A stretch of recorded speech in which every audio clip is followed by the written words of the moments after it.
tudo bem com vocês? How are you? Eu sou a professora Janaína, ou Teacher Jana. E neste momento é muito importante que você se mantenha em casa, encontre um lugar bem confortável para que a gente possa dar início à nossa aula. Lembre sempre de lavar sempre bem as mãos e passar o álcool gel. A pandemia está acabando, mas a gente ainda tem que tomar os cuidados necessários, né? E para a nossa aula de hoje, nós vamos falar um pouquinho sobre os fatos históricos do século XX, os mais importantes do século XX. Muito bem, você deve estar se perguntando por que nós estamos falando de fatos históricos se a gente não está na aula de história. Mas é muito importante a gente lembrar que todos os fatos históricos que aconteceram ao redor do mundo, eles envolvem também outras culturas e outras línguas. Então, é nesse aspecto que nós vamos falar um pouquinho na nossa aula, ok? Então, para começar, a gente vai identificar um pouquinho o século XX. Olha lá. Iniciou-se em 1º de janeiro de 1901 e terminou em 31 de dezembro de 2000. Ele foi marcado por um período de mudanças tecnológicas, políticas e sociais. Ou seja, aconteceram muitos movimentos, né? Muitas coisas aconteceram, muitos fatos que ficaram marcados na história no século XX. Com inúmeras invenções, no final do século anterior, a qualidade de vida aumentou para muitos e foi essencial para grandes mudanças no cenário político global. Ou seja, no século XIX, muitas mudanças, principalmente na tecnologia, já estavam acontecendo e elas continuaram no século XX. Uma delas foi o surgimento dos eletrodomésticos. Apesar dos eletrodomésticos terem sido criados como suporte para difundir a energia elétrica, o objetivo dos fabricantes era fazer com que esses novos produtos facilitassem a vida doméstica, auxiliando as pessoas, principalmente as mulheres, que nessa época eram as donas de casa, né, que ficavam em casa, a maioria delas, não todas, nos trabalhos domésticos. Então vocês imaginem a mudança, né, na rotina do dia a dia na casa. Antigamente não existia, né, aspirador de pó, não existia liquidificador. Então tudo isso foi surgindo e isso fez uma mudança na rotina da casa, né, no dia a dia das pessoas. Outra coisa que mudou muito foi o surgimento do cinema. Olha lá.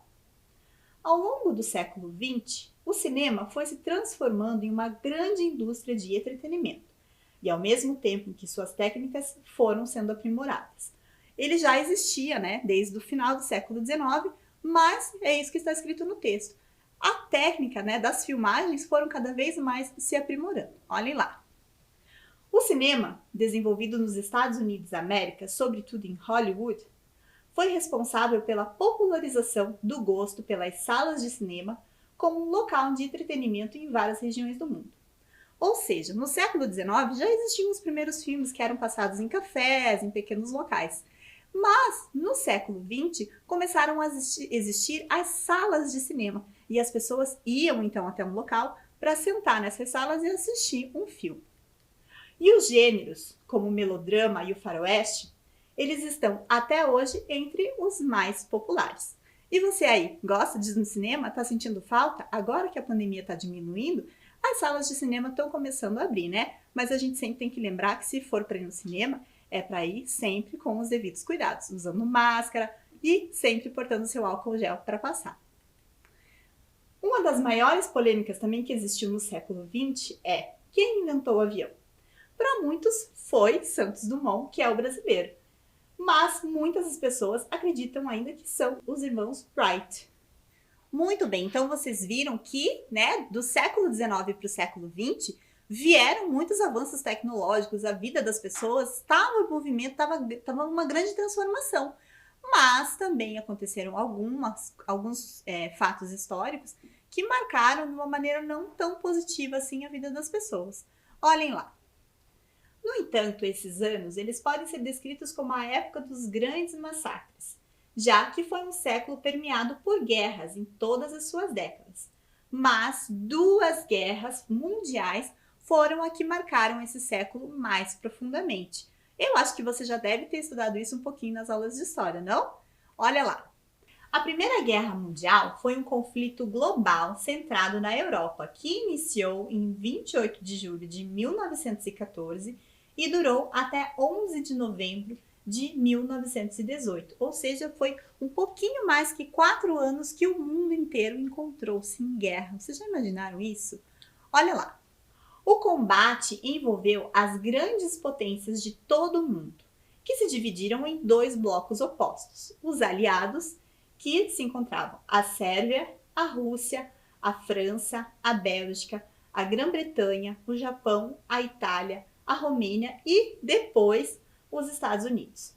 E por outro lado, os impérios centrais da Alemanha, Áustria-Hungria, Turquia e a Bulgária.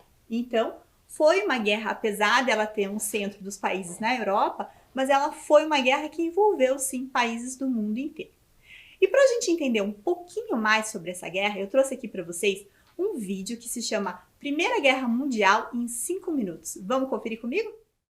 Entre 1914 e 1918, milhões de pessoas participaram da Primeira Guerra Mundial. Mas o que levou essas pessoas a participarem dessa grande guerra que praticamente balançou o planeta inteiro? Bom, grandes potências da época como Inglaterra, França e Alemanha estavam disputando os territórios na África, na Ásia e na própria Europa. Essa disputa era devido ao fato do processo de industrialização que eles estavam passando na época. Logicamente, o país mais industrializado seria o país mais poderoso. E nesse continente continha muita matéria-prima. O segundo motivo seria o revanchismo francês. Durante a Guerra Franco-Prussiana, a França perde para a Alemanha, dá o território de Alsácia-Lorena e jura vingança contra os alemães. O outro motivo seriam os movimentos nacionalistas. Os participantes desse movimento queriam unir em um mesmo estado povos de culturas semelhantes, o que motivou projetos de expansão territorial pela Europa. O outro motivo seria a questão da paz armada. Bom, essa expressão significa que, diante do risco de guerra, os governos das potências europeias estimularam a produção de armas e fortaleceram suas forças militares, ou seja, seus exércitos e as tropas navais. E diante de todo esse conflito ocorrem as políticas de alianças. Eles começam a se unir. De um lado, temos a Tríplice Aliança, liderada pela Alemanha, Áustria e Itália, e do outro a Tríplice Entente, liderado pela Inglaterra, França e Rússia. Lembrando que a Itália, em 1915, passa para o lado da Entente, por ter recebido promessas de compensações territoriais. A guerra só começa de fato quando ocorre o assassinato do arquiduque Francisco Ferdinando, herdeiro do trono austro-húngaro. E o autor do crime foi um estudante chamado Gravil o Príncipe. Através disso ocorrem vários acontecimentos seguidos. Primeiro, a Áustria declara guerra à Sérvia. Depois, a Rússia mobiliza suas tropas. E logo em seguida, a Alemanha declara guerra à Rússia e à França. Depois, a Alemanha invade a Bélgica, que era neutra. E a Inglaterra declara guerra à Alemanha. A declaração de guerra foi celebrada amplamente por multidões reunidas em praças públicas. Eles não tinham noção de como a guerra ia causar devastações humanas. A guerra é dividida em 3 fases. A primeira fase é conhecida pelo equilíbrio de forças. Ela foi basicamente assim. Primeiramente, a Alemanha invade a Bélgica, que é neutra. Só que o motivo dessa invasão também era para poder futuramente invadir a França. Mas logo em seguida a França faz uma contraofensiva e neutraliza o ataque alemão. Por isso que é conhecido como equilíbrio de forças. A segunda fase é a fase da Guerra das Trincheiras. É uma das fases mais macabras da história, né? Milhões de pessoas morreram durante a Guerra das Trincheiras. É uma guerra também conhecida por muitos historiadores como uma parte da guerra como Máquina da Morte. É um período extremamente macabro da Primeira Guerra Mundial. E a terceira fase é marcada pela entrada e saída de vários países, né? Principalmente mesmo pela entrada dos Estados Unidos da América. Ele entrou com forte poder financeiro e material. E a segunda parte é a saída da Rússia da guerra, porque estava ocorrendo a Revolução Russa na época. O Brasil teve uma atuação modesta na Primeira Guerra. Um dos motivos da sua entrada foi porque os alemães afundaram o seu navio, Paraná. E em cooperação com os ingleses, os brasileiros patrulharam o Atlântico Sul e enviaram médicos e aviadores à Europa. Não foi uma atuação de grande destaque, que nem foi, né, na Segunda Guerra Mundial. E no início de 1918, as forças lideradas pela Alemanha já estavam isoladas. E em novembro daquele ano, eles assinaram o armistício. E eu vou destacar aqui 3 fatores principais do armistício. O primeiro era retirar suas tropas de todos os territórios ocupados. O segundo era devolver aos adversários os materiais de guerra. Pagar grandes indenizações pelos territórios ocupados. Cara, isso foi uma grande vergonha para a Alemanha. Eles se sentiram humilhados. A guerra só acabou mesmo depois da assinatura do Tratado de Versalhes, que ocorreu na França, em 1919, que também ocorreram duras punições contra a Alemanha. Eu vou citar aqui as principais.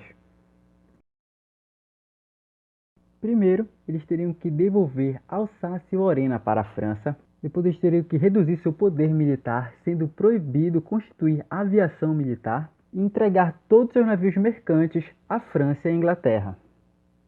Agora, quais foram as consequências da Primeira Guerra Mundial? Bom, primeiramente, a Europa ficou um caos, né? Milhões de pessoas morreram. Foram aproximadamente 10 milhões de mortos. Edifícios, casas e plantações foram totalmente destruídos. Eles tiveram uma séria crise econômica. E o mapa do mundo também mudou. Ocorreram criações de novos países, como Hungria, Polônia, Áustria, e alguns impérios também foram desmembrados, como o Império Alemão e o Império Austro-Húngaro, o Império Russo e o Turco Otomano. E os Estados Unidos, com tudo isso, virou a mais nova grande potência mundial em escala política, econômica e militar. Então espero que vocês tenham gostado desse vídeo. Se inscreva no canal, curta, comenta e compartilha. Abraços! E aí, você já conhecia um pouquinho sobre esse assunto da Primeira Guerra Mundial? É um assunto bem polêmico, né? Que envolve momentos bem difíceis, né, da história, mas que é importante a gente entender um pouquinho, até para a gente entender como que funciona hoje em dia as organizações, né, os governos e alguns conceitos também que fazem parte, né, não só da história, mas do nosso dia a dia, o que a gente escuta às vezes nas notícias de jornal. Algumas coisas também aconteceram, né? Tiveram consequências. Vamos ver quais foram essas consequências? O pós-Primeira Guerra Mundial. As principais consequências da Primeira Guerra Mundial e das negociações de paz foram o Tratado de Versalhes, que responsabilizou a Alemanha pela Primeira Guerra Mundial e estabeleceu uma série de punições ao Estado, ou seja, estabeleceu uma série de punições, né, ao governo alemão, justamente pelas atrocidades que tinham acontecido nessa época. Outra consequência que aconteceu também foi que, com a economia a todo vapor e sem os países europeus para fazer concorrência, a Primeira Guerra Mundial deu a ascensão, né, ou o surgimento dos Estados Unidos como uma potência econômica e política global, ou seja, uma grande potência econômica. Muito bem, passado algum tempo, ocorreu de novo, como uma certa revanche da Alemanha, a Segunda Guerra Mundial, que foi também lembra que eu falei para vocês que tinham sido duas grandes guerras? A Primeira Guerra Mundial e aí deu-se a Segunda Guerra Mundial, que em inglês nós vamos chamar de Second World War. A Segunda Guerra Mundial durou de 1939 a 1945. Ela durou mais do que a Primeira Guerra, envolvendo a maioria das nações do mundo, incluindo todas as grandes potências organizadas em duas alianças militares opostas. Os aliados, que já existiam, né, na Primeira Guerra, que estavam os Estados Unidos, a Inglaterra, a França e a União Soviética. E o eixo, que se concentrava na Alemanha, na Itália e no Japão. A Segunda Guerra Mundial, assim como a Primeira também, resultaram numa perda de grande número de pessoas, sobretudo com muitas violações aos direitos individuais cometidas com governos totalitaristas durante o período, como é o caso que está mostrado ali na imagem, né? O governo da Alemanha é liderado por Hitler e o governo fascista liderado por Mussolini na Itália. Muito bem, então algumas consequências também foram positivas, né? O povo cansado dessa questão de guerra, né? Então se deu a criação da Organização das Nações Unidas, ou a chamada ONU, que em inglês nós vamos nos referir como United Nations, ou UN, tá? Em 24 de outubro de 1945, como resultado das conferências de paz realizadas no final da Segunda Guerra Mundial, com a vitória dos aliados, A ONU, ela é uma organização intergovernamental, ou seja, ela tem a gerência de vários governos, né, de vários países, e ela é criada com o propósito de estabelecer relações amistosas entre os países. Ou seja, um sinal de bandeira branca, né, para que a gente entenda que paz é muito melhor do que guerra. Além disso, foi criada uma comissão liderada por Eleanor Roosevelt, e é bom a gente ressaltar que essa comissão ela foi inteira feita por mulheres, com a intenção de elaborar um documento onde seriam escritos os direitos que toda pessoa no mundo deveria ter. Será que você já percebeu quais são esses direitos ou do que a gente está falando?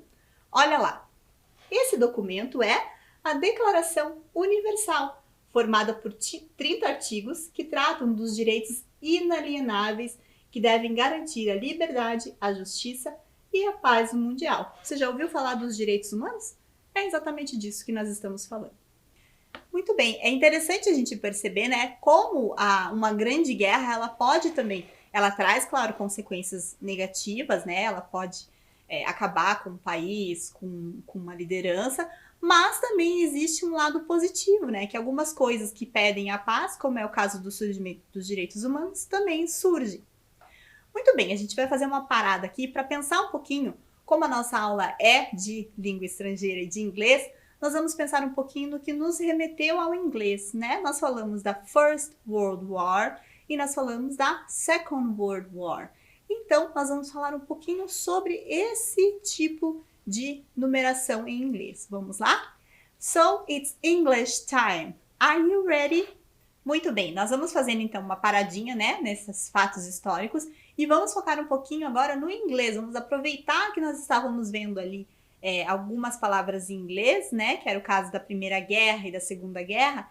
E eu não sei se vocês perceberam que nós colocamos ali First World War, Second. Por que nós colocamos First, Second, não colocamos One and Two? Porque nós estamos tratando de números ordinais, né? Em português a gente faz essa classificação, primeiro, segundo e assim por diante. Em inglês também vai ter essa classificação, que são chamados ordinal numbers, ok? Como em português, nós também temos em inglês. Então, nós vamos começar lá pelo first, ok? Olha lá, first. So, can you repeat with me? First. Repeat, please. Yeah, very good. E o próximo? Second, ok? Repeat, second. Very good. So, depois nós temos o terceiro, olha lá. Third, ok? Third. Can you repeat? Third. Perceba que a língua, ó, quando a gente faz o TH, third, ela vai bem no meio dos dentes, né? E aí nós temos o fourth. Fourth, seria quarto, ok? O quarto, e depois vocês vão ver os próximos, eles têm sempre a mesma terminação, que é com o TH. E que a gente também vai fazer na hora que estiver falando, vai colocar também a língua no meio dos dentes para falar, ó. Fourth. Can you repeat? Fourth. Very good. E depois, fifth. Fifth. É a mesma coisa, tá? Sempre pensar nesse TH no final do número. O número repete, mas o finalzinho dele vai mudar. Sixth. Sixth. Ok? Seventh. Seventh. Repeat. Seventh. Isso. Lembrar sempre desse finalzinho. Eighth. Eighth. Ele parece que é igual, né? Um número normal, né? Um número que a gente fala, 1, 2, 3, mas ele tem esse finalzinho. Ninth. Ninth. E por último, nós temos ali tenth. Tenth, que seria o 10º, ok? É um pouquinho difícil, mas com treino eu tenho certeza que você vai conseguir. Se você quiser, depois você pode pesquisar um pouquinho mais na sua casa, se você tiver acesso à internet, sobre os ordinal numbers, ok? E para a gente treinar um pouquinho e também perceber a maneira como a gente escreve, eu trouxe aqui para vocês uma atividade que a gente vai fazer, vamos fazer juntos, tá? Eu trouxe ali um caça-palavras, eu coloquei a lista ali do primeiro ao 10º, né, em inglês, e eu vou dar um tempinho para vocês poderem achar. Percebam que o first já está encontrado, mas olhem aí devagar e tentem encontrar os próximos e já já a gente volta com o resultado, ok?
aí, conseguiram achar? Vamos então para a correção para ver se você conseguiu encontrar todos os números ordinais, os ordinal numbers. O first já estava lá, né? E depois o second. Second tá bem pertinho do first, olha lá, quem conseguiu encontrar? Second, segundo. E agora, terceiro, third. Olha lá o third. Bem do ladinho do second. Esses três aí estavam fáceis, né? Muito bem, vamos passar agora para quarto, fourth. Aonde será que está? Lá na outra ponta, olha lá, ó, fourth. E agora, quinto, fifth. Vamos ver? O fifth bem em cima do first. E o sexto, ou sixth, olha lá, tá bem embaixo, né? Embaixo do first. Depois nós temos sétimo, seventh, que está lá quase nos últimos, né? Nas últimas linhas. O eighth, embaixo do seventh, eighth. Depois, ninth, que está lá em cima, ninth. E tenth, que está em cima do sixth. Ok? Será que você conseguiu encontrar todos? Parabéns para quem conseguiu e também parabéns para quem tentou, né? É isso mesmo, a gente vai tentando, vai treinando também, né? O jeito de falar, porque às vezes o inglês tem um pouquinho desse acentuação diferente, né? Mas se a gente treinar um pouquinho, a gente consegue, ok?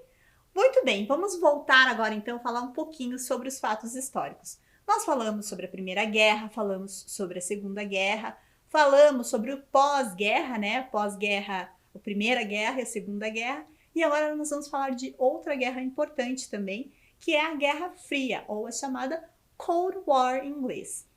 Foi uma disputa geopolítica iniciada ao fim da Segunda Guerra Mundial, 1939 a 1945, entre os Estados Unidos, liderando um bloco capitalista, e a União das Repúblicas Socialistas Soviéticas, à frente do bloco socialista. Então, na verdade, essa guerra não é uma guerra tão física como foram a Primeira Guerra Mundial e a Segunda. Ela é uma guerra um pouco mais ideológica, né? Sobre pensamentos, sobre confronto de ideias, de ideologias, né? E o que marcou muito, um dos fatos históricos que marcou muito essa guerra foi porque nessa época, no final da Segunda Guerra, a Alemanha estava acabada. Ela tinha perdido a guerra e ela foi literalmente dividida ao meio pelos dois lados, né? Pelas oposições que estão colocadas aqui como a Guerra Fria, né? O bloco capitalista e o bloco socialista. E um fato muito histórico, muito importante, foi a construção do Muro de Berlim, da cidade de Berlim, justamente para dividir essas duas ideologias, né? A cidade de Berlim, então, que é na Alemanha, estava em pleno território ocupado pelos soviéticos e ela foi dividida literalmente em duas, né? Então, esse muro, ele dividiu dois lados e duas ideologias da época, a socialista e a capitalista. Se a gente for falar como ele é um fato histórico muito importante, o Muro de Berlim nós vamos chamar em inglês de Berlin Wall, tá? Wall porque é um muro e Berlin é o nome da cidade. Vamos ver um pouquinho da história da construção desse muro? Olha lá. Durante a madrugada do dia 13 de agosto de 1961, o governo da Alemanha Oriental, República Democrática Alemã, deu início à construção de um muro em Berlim, objetivando dividir Berlim Ocidental de Berlim Oriental. Nessa época, então, da construção, as pessoas foram pegas de surpresa. Muitas pessoas tiveram a sua família separada, né? Ou os amigos, as pessoas não podiam atravessar o muro. Então, existiam arames farpados em cima desse muro e o muro era sempre vigiado, né? Por muitos soldados, por polícia.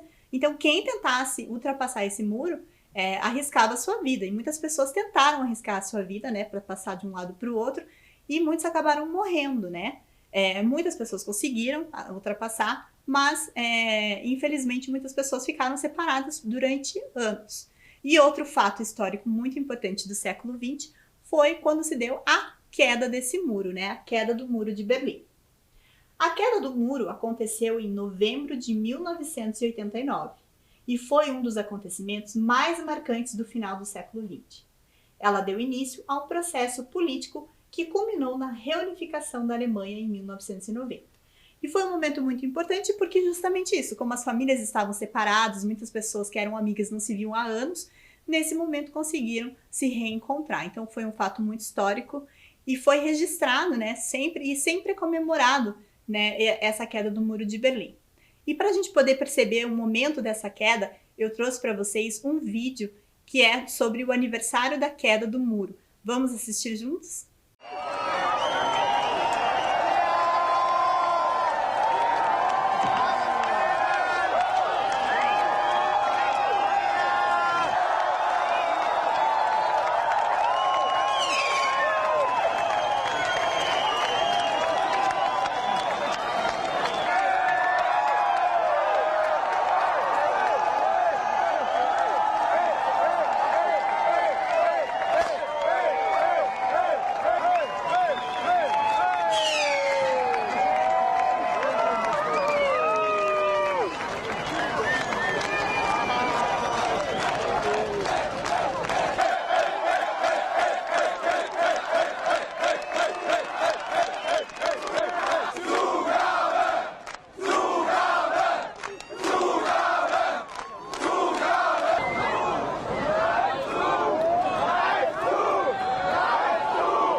Muito bem, gostou do vídeo? Imagina que emoção deve ser depois de tanto tempo você olhar, né, e ver que esse muro vai ser destruído e você pode encontrar os seus amigos, a sua família, que há tantos anos você simplesmente deixou de ver por causa da construção e por causa de diferenças ideológicas, né, de pensamento.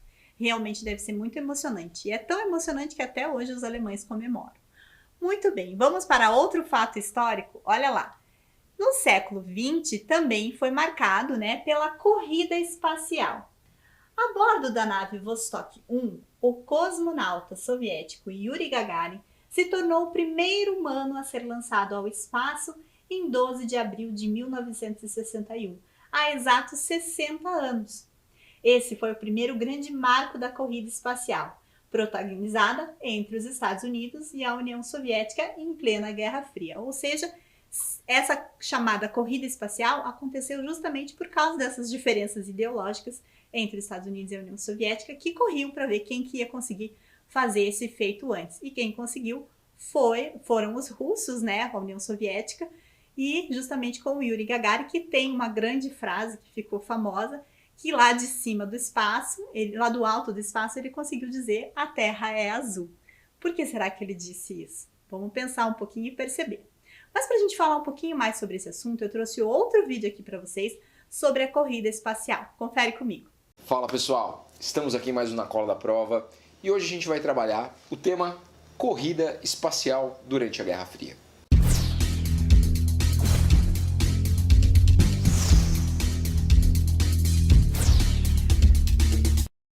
Só lembrando que a gente posta vídeo aqui toda semana e você que está prestando provas de vestibular, tem provas no ensino médio, no ensino fundamental, a gente dá dicas aqui toda semana para você se dar melhor nessas provas. A gente está sempre na cola da prova. Como a gente já trabalhou aqui num outro vídeo sobre Guerra Fria, esse que você está vendo aqui, o card está aqui em cima, é só clicar.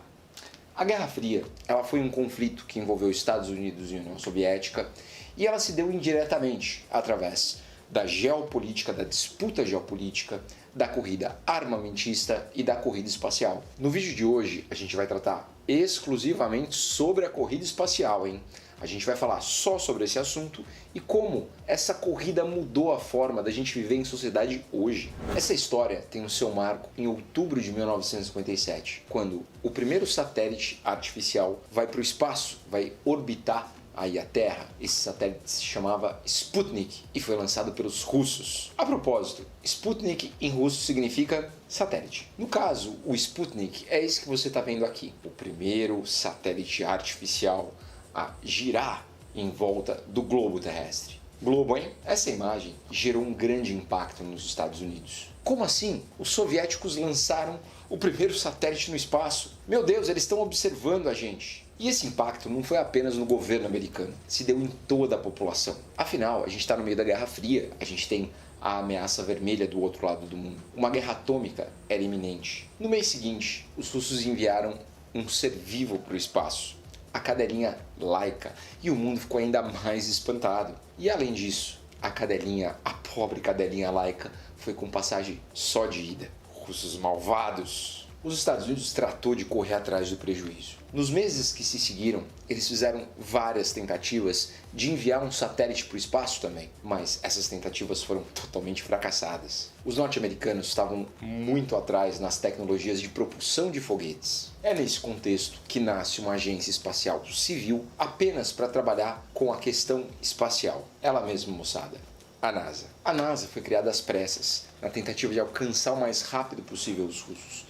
Para isso, eles não economizaram nem dinheiro, nem polêmicas. E apesar do dinheiro investido, foram vários fracassos consecutivos até que alguma coisa desse certo. E a coisa começou a deslanchar quando eles trouxeram o Dr. Von Braun, Wilhelm von Braun, no intuito de fazer um programa espacial e ir para frente. E a polêmica dessa história é que o Von Braun, ele era um cientista nazista responsável pelo programa de desenvolvimento de armas do Hitler e que foi salvo pelos Estados Unidos no final da Segunda Guerra. Mas a aposta americana deu certo, porque em março de 1958, finalmente os norte-americanos conseguiram enviar o seu satélite para o espaço, o Vanguard. No final dos anos 50, a pesquisa espacial, a pesquisa tecnológica, ela avançou de maneira muito intensa e rápida. E a gente ficou esperando ali qual seria o próximo passo, qual seria o próximo avanço. E em abril de 1961 veio esse grande passo. O primeiro homem chegou ao espaço. E ele era russo, para decepção dos norte-americanos. O cosmonauta, como os russos gostam de chamar os astronautas, Yuri Gagarin, foi o primeiro homem no espaço. Ele olhou a gente de lá de cima e disse: a Terra é redonda. Não, pessoal, isso a gente sabe desde os gregos, já há 2000 e tantos anos. Ele só disse uma das frases mais emblemáticas do século XX: a Terra é a...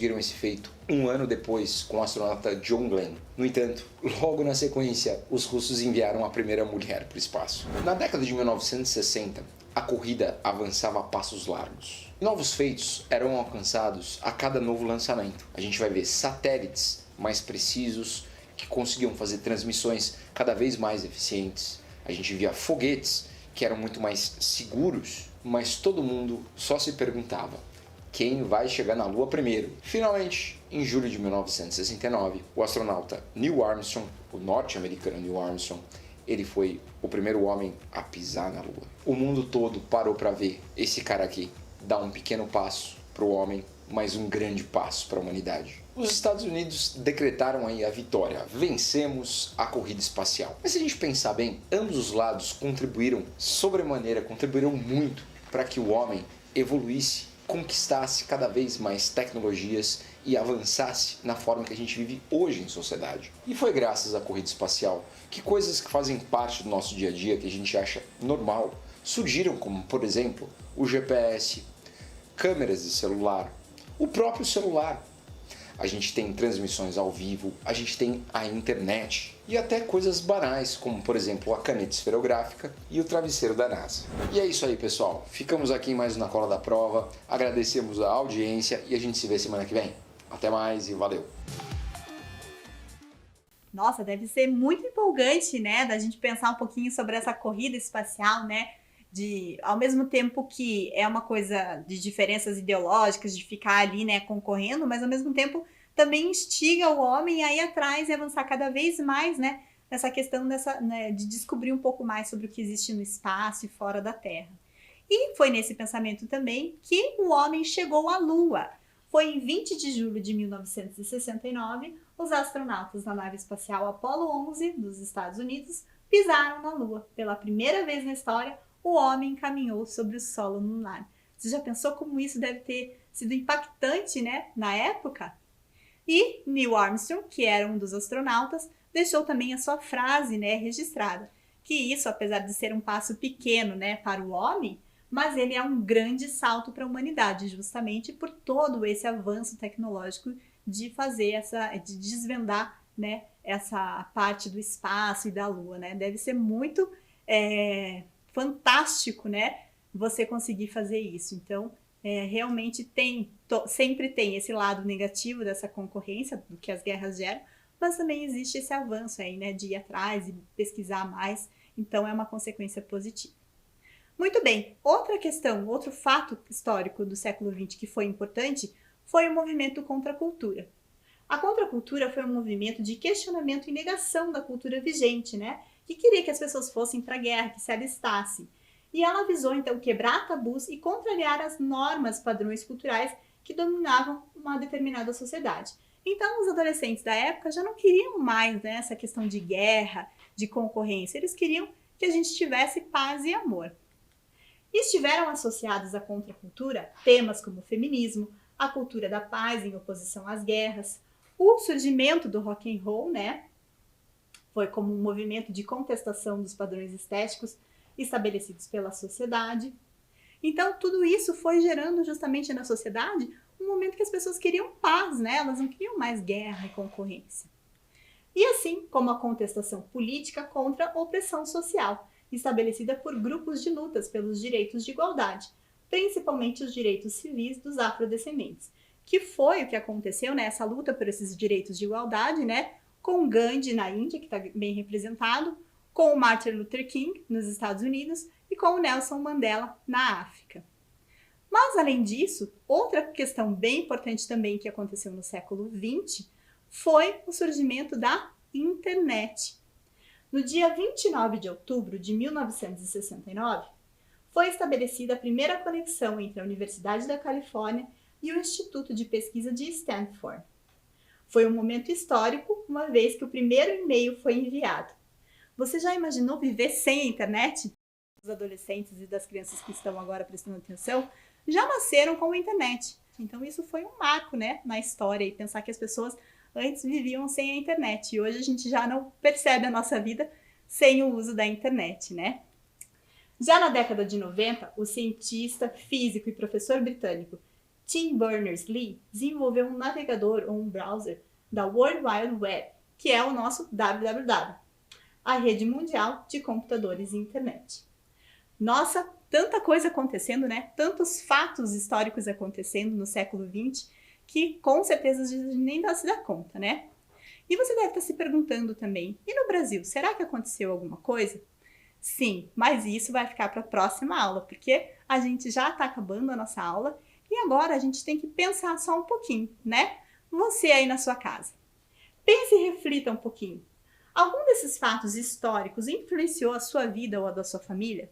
Será que você aí na sua casa tem alguma coisa que tenha influenciado a sua vida, né? Algum desses fatos que eu coloquei aqui, ou até outros que possam existir, porque existem outros fatos também que aconteceram, provavelmente devem ter influenciado tanto a sua vida quanto a da sua família.